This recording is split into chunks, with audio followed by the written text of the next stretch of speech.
Alright, so we tried to get all four on for the podcast, but only two showed up.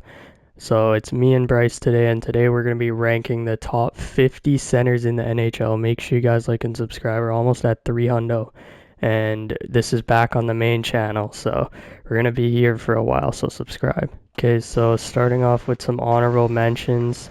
So that hit off my leg, off him. What oh the my fuck? goodness. Okay, honorable mentions. We have Kent Johnson of the Columbus Blue Jackets, Anton Lundell of the Florida Panthers, Alexei Protas of the Washington Capitals. I'm not even going to bother chasing this guy. Good job, buddy. Good job. Okay, so I divided this into tiers. So there's no like names or a specific number. It's just like kind of where I felt these players lied. And also, this is not just off last year. This is like, you know, if you were good like 2 seasons ago, you're still on here, and then like also projecting into next year, you know. So that's the criteria, and we'll see how it goes from there. But let's see them score. Jesus Christ, you suck at hockey. Okay, so screw the tiers. We just tried that. It is too many names. So at number 50, we have this guy's mother, because she has a good arch. Okay, at number 50, we have... oh my goodness. Oh, this is why club finals is not worth playing, because you have guys like these matched up against guys making a top 50 center ranking video and just dangling the hell out of them.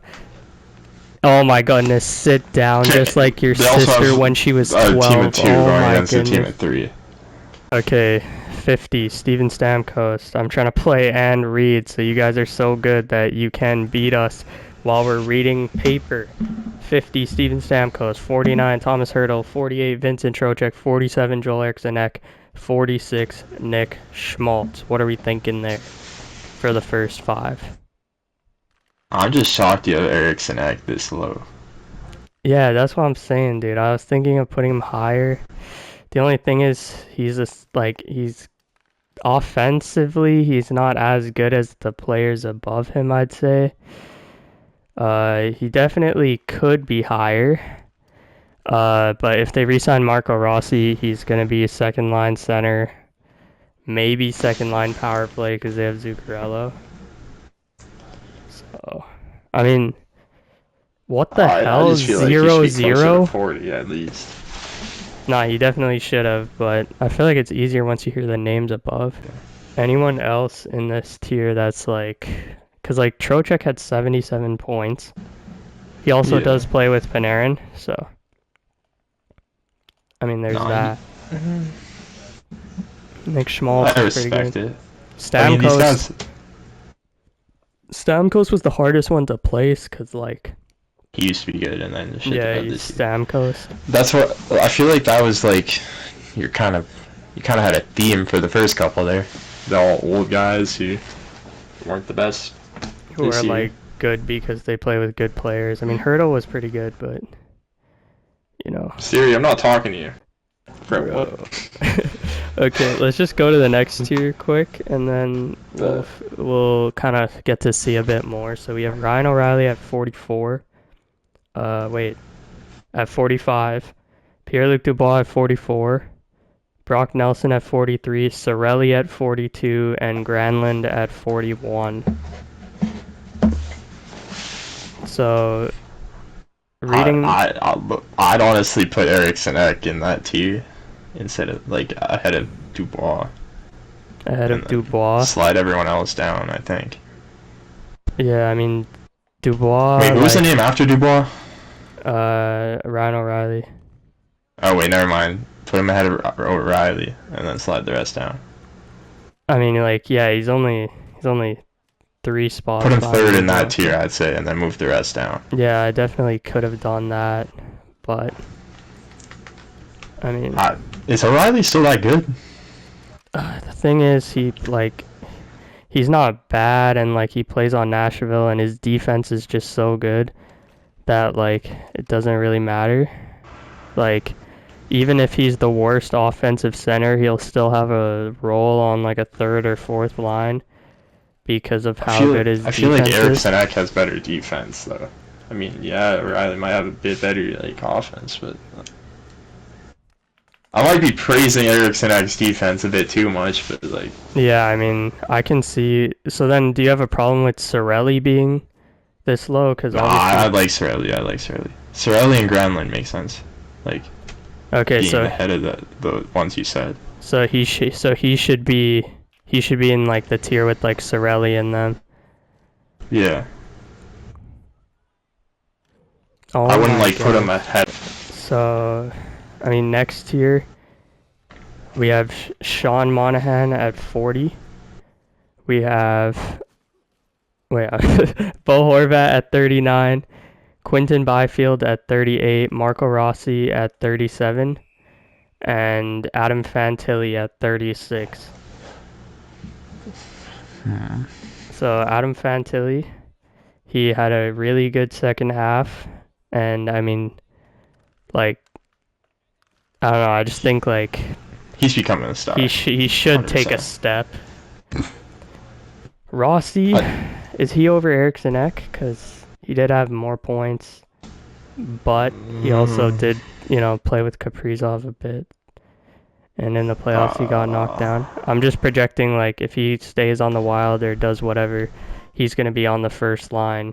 Yeah, I mean, like, if you're like taking into account what they can be, like next year, projecting a bit, I'd put him above Eriksson Ek. If it's just been like based off what he did this year and the past, I'd put Eriksson Ek above him. But yeah, like so he'd probably be like bottom 5 of the top 50 list if it was what he's done up to date. Yeah, and then okay, who else? So Sean Monahan had actually over a point per game last year. However, it was just 1 year, and like he was on a mission this year. Like I don't want to hold that against him, but honestly, I'd put him below like Granlund and Sorelli. That could just be me. yeah, so I could see that. Bang. Oh my goodness, you guys allowed a goal to people not paying attention. Jesus Christ, these guys, if they play like real pro players, yeah, if they play real pro players, they'd get absolutely, like, even like Migs and stuff, they'd get absolutely destroyed. Oh, 100%. I mean, if we had a defenseman, that'd be nice too. they're running close quarters and make it snappy, elite edges, like. And I'm wasting all my energy trying to back check on him. Okay, so next tier we have Mika Zibanejad at 35, Ryan Nugent-Hopkins at 34. We have Nazem Kadri at 33. We have John Tavares at 32 and Macklin Celebrini at 31. So I think this is like a lot of that. Those players are just players based off the past, I'm guessing. Just like Zibanejad, if you take into consideration this season. Yeah, but he was I mean, ass. No, but when he played with JT Miller, he picked it up a lot. Nuge, Sure. I just think like, he's gonna play. I like him. He's gonna play with McDavid and Hyman. And if he was on another team, I don't think he'd be this high. But if we're projecting for next year, I like him where he's at right now. Then we have Nazem Kadri at 33. I mean, he's on the Flames, so not much he can do. But he did have almost 70 points. Oh yeah, he's still. I think he had like good. 35 goals. John Tavares had like 37 goals or something like that. And then Celebrini, I mean, I'd put him higher, honestly. I don't know who's next though, so I mean. Yeah, I mean, he could be higher for sure, but. Because you were also projecting what they could be like.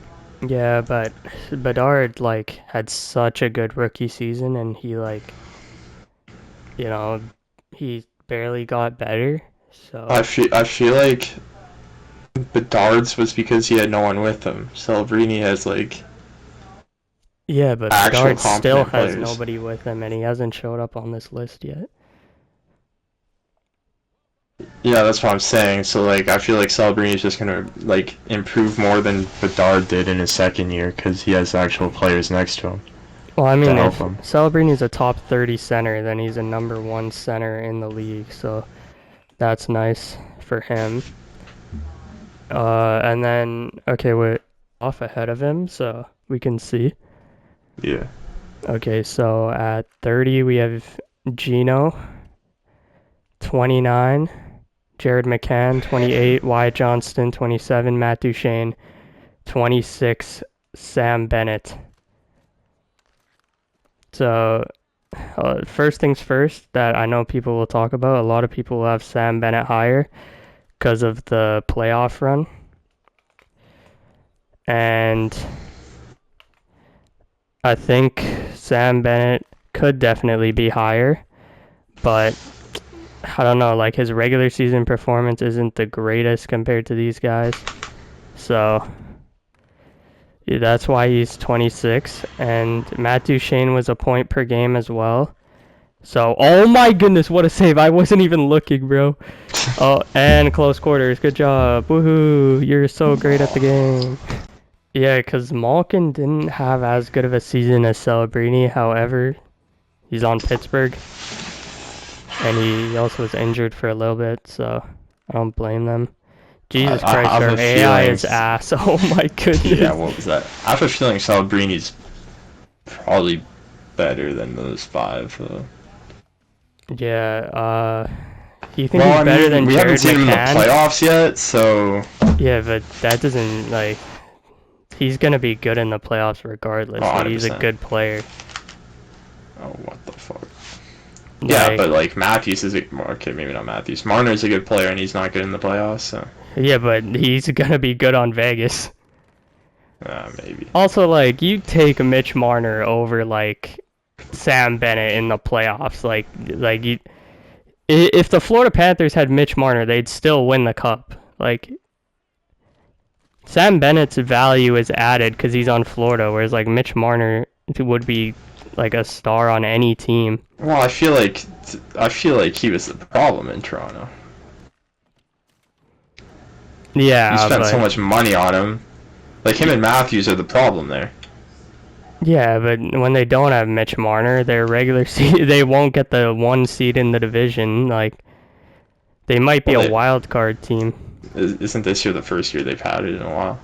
Yeah, but I'm saying like without Mitch Marner this year, because Matthews was injured, they wouldn't have got jack shit.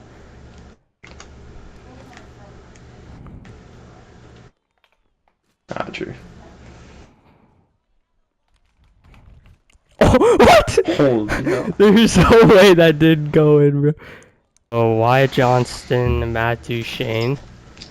Both these guys, Dallas Stars. I mean, I think Matt Duchene had a point per game. I don't know if he'll be able to keep that up this year. And I just have a feeling Celebrini's better than Johnson. no, he definitely Johnston. will be better than Johnston, but I'm saying like I feel like he's already comparable. no, yeah, they're not that far off. But like, dude, I this guess it's hard close to rank quarters guy is rookies, so ass, bro. it's like impossible to rank rookies. So.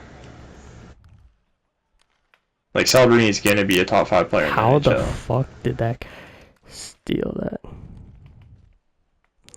Okay, so yeah, that's true.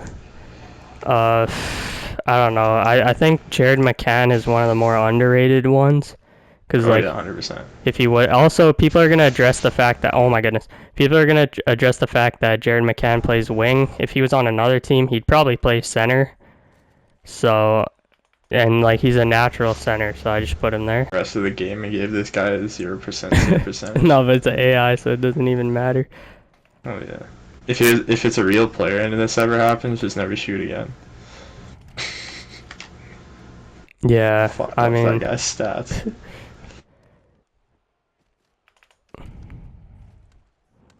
Dude, these guys are trying so hard to get a goal, bro. Jesus Christ, like. Our AI is just ass. Good job, guys. Congrats on the win. The top 25, we have made it through 25 names. If you are still here at this point in the video, make sure you guys like and subscribe. You know, most people don't put out rankings because they're scared of getting judged. You know, Canada already judges people like me, so, you know, I think we're good there, so. Shout out 25 Connor Bedard, 24 Rope Hintz, 23 Anze Kopitar, 22 Dylan Strome, 21 Logan Cooley. Now the first question people will ask, is Sam Bennett above any of these guys? Nope. That's what I'm saying. Connor Bedard is going to be a better player than Sam Bennett. That's just a fact. If you replace... No way, but it's 25 though. Why is that Glaze? No, I don't know. I feel like that. I mean, I think I glaze him too hard.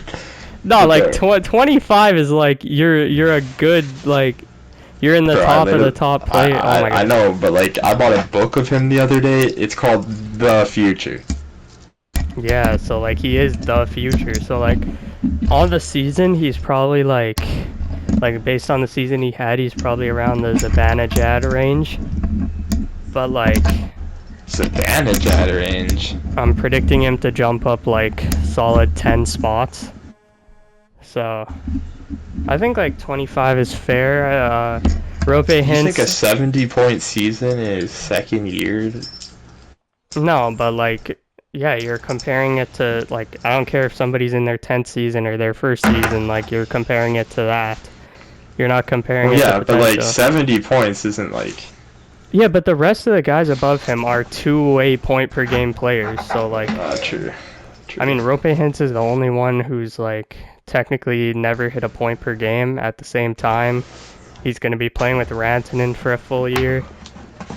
He's great two-way center on one of the best teams in the Western Conference. Kopitar's been improving defensively. Yeah, but he's still so far from Hintz, especially Kopitar. He's so far from Kopitar.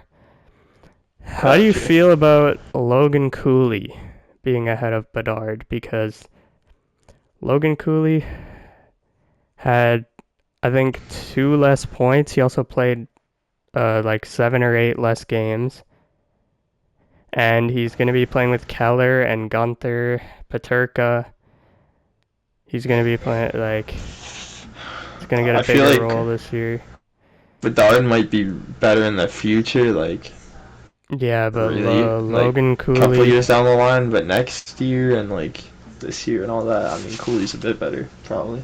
Yeah, and also Cooley's just good defensively. He's also a way better skater. Like Bedard's not bad. Like I think Bedard's skating gets dogged on because it's not like McDavid. But like he's not bad at skating. He's just like. Well, it's just, you see most of the best players in the NHL now are like some of the best skaters in the world. Yeah, so like... And then there's Bedard, who you expect to be one of the best, and he's not as good at skating. Yeah, so, I mean, that's good for him, but... Oh, what the hell?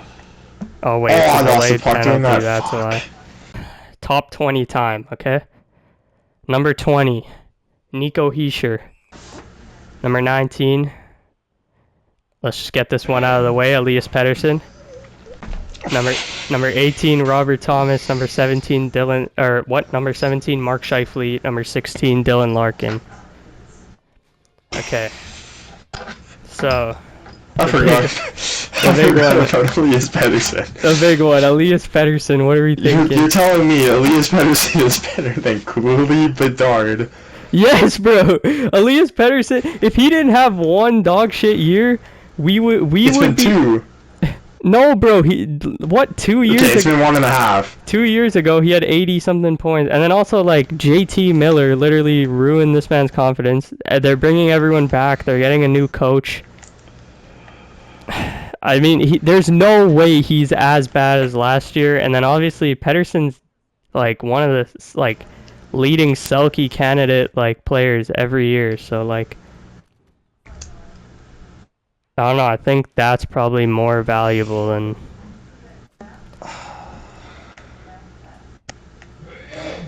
I mean, I guess he was nasty when he was like insane, but like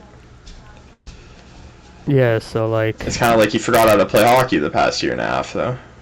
yeah, but I don't know, like he was in like the top of the top rankings before he got like I don't even know before something happened, but he was like up there. I think like this is just me banking on the fact that he'll return to like at least like 70 points. 70 points with elite defense, with good physical play for a superstar, with, being on a playoff team, hopefully, because, like, he wasn't the only problem in Vancouver, and it showed, like, how important he is to that team, because, like, when he's clicking, they're clicking, and then when he's not clicking, they're ass, so, like... Okay, and then, who else would be controversial on that list? So Heischer at 20 is probably surprising for some people. I think, captain. He's nasty. Captain, Selke candidate, right? Then you have Scheifele, or Robert Thomas is underrated in my opinion, one of the most underrated players. He's been point per game the past 2 seasons, and in that playoff series, I really felt his difference. I think Mark Scheifele, people will say the numbers speak Robert Thomas's way, the defense. Mark Scheifele's just so ridiculously consistent, and Robert Thomas is too, but Scheifele's done it for longer, that I think he deserves this spot. And then Dylan Larkin. Nasty. Yeah, nasty, so. Okay, this is the big boys. Number 15, this is the placement that I think is the most disgusting on my part. Oh, no. Marty Necas at 15, Tim Stützle at 14, Tage Thompson 13, JT Miller 12, Nick Suzuki 11. So, Marty Necas, is he actually in these conversations? Yeah, he's nasty. Okay, I was about to say, I hope I'm not the only one there. And then also, he's going to be playing with McKinnon. Technically, he'll be playing wing, but, like, he's a center. So, like, he's another one of those guys. I have one complaint here. Tage Thompson at 13. Why the fuck is JT Miller above him, bro? Because Get his ass below Tage Thompson, bro. Because he's a locker room cancer, bro. No one wants that. Yeah, but we're not talking about off the ice, bro. Otherwise, Sam Bennett would be 156. Like, JT Miller on the ice, point per game, physical, defensive. Career, dog. He ruins other people's careers. Yeah, but like he also ruined his own career by going to New York at the same time. He was over a point per game in New York. He's obviously good defensively, good physically. He honestly was good at the Four Nations. Tage Thompson is the best shot in the league. Tage Thompson didn't make the Four Nations. Yeah, he got scammed, bro. Yeah, he actually did get scammed. But bro, he's projected to be on next year's. Yeah, so I'm projecting that JT Miller will bounce back. Bro, Bro, there's no way the Rangers are as bad as they were last year. There's absolutely no way. Exactly, and Buffalo's fucking awful and he still does it every year. Nah, he's literally a top 13 center, and what did you trade for him? Not, like... He was like a 23rd overall pick by Vegas, and then like... He's going to be playing with Zachary Benson next year. Like, he's going for 200 points. Okay, maybe not 200, but like, he's going for 100 at least. No, I agree that Tage Thompson is underrated. I think 13th is higher than a lot of people would put him. Yeah, because they're fucking casuals. Yeah, a lot of people would put Tim Stützle over Tage Thompson. Okay, I mean, Stützle is nasty, I can't lie. Yeah, but... Tage Thompson's just nastier. Like, yeah, if you're getting in the way of his slap shot, be ready, bro. You're gonna be hurting a while. Dude, this guy's like 6'7" and he can't hit me. 6'7"? Tage Thompson, 6'7". Not playing, he's like 6'6", but... Okay, JT Miller... Number 12, obviously had a down year at Vancouver. Yeah, I hate him too. That's why he's number 12 and not top 10, but realistically. You know, he's actually not top 10. I think a lot of people would put him at 11 before this year. A lot of people might underrate him now because they hate him. And, like, now he's on New York as well. Like, nobody likes them. But I think him and Zibanejad are going to bounce back having Gabe Perreault on their line instead of, you know, a pure goal scorer in Kreider. Oh my goodness, what a pass. Add another dude to his name and it's what he fucking is. Bro, like, holy fuck, this kid's ass. Okay, and then another thing is Nick Suzuki. What about him?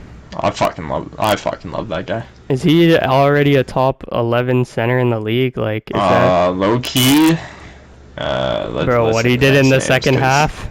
He was first in the league in scoring or something. And yeah.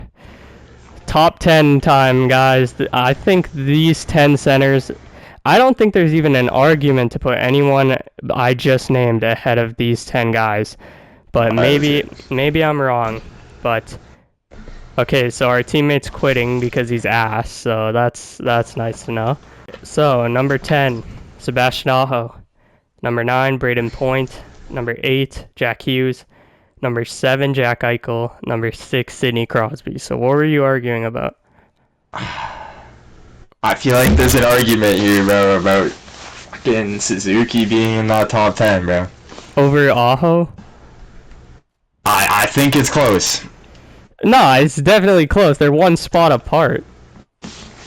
It's like a fraction, if anything.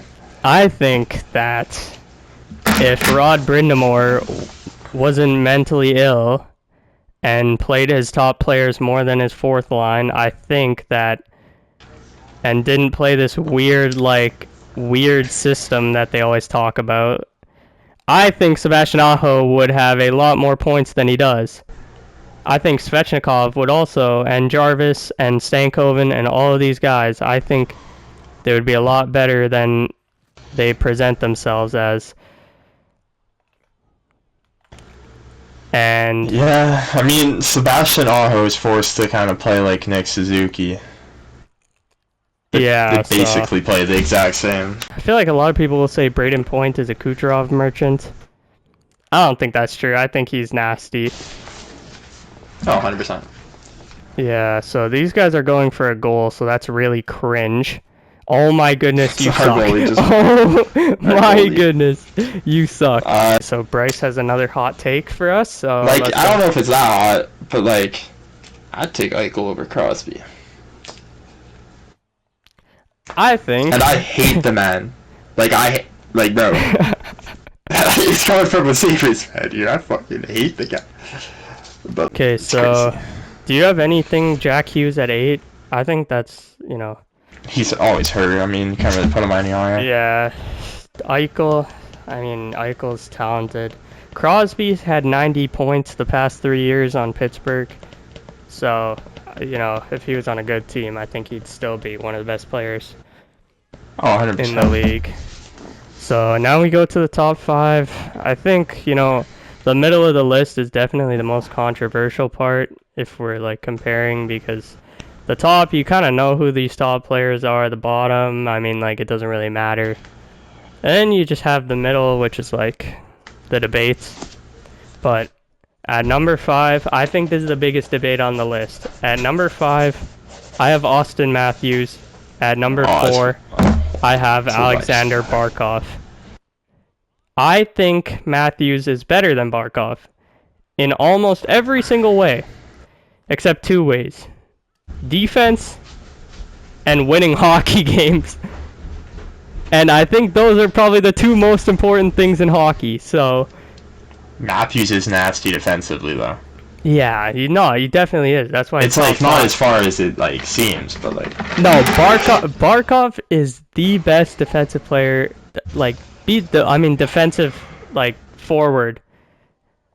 You don't know how happy you of just this made generation. Me when you said Matthews at 5, bro. Why? Where did you think I was gonna put him? I don't know. Wait, is Is that too high or too low? That's perfect. Okay. So Barkov at 4, obviously Barkov's less talented, but he's just won back-to-back cups. He is the best.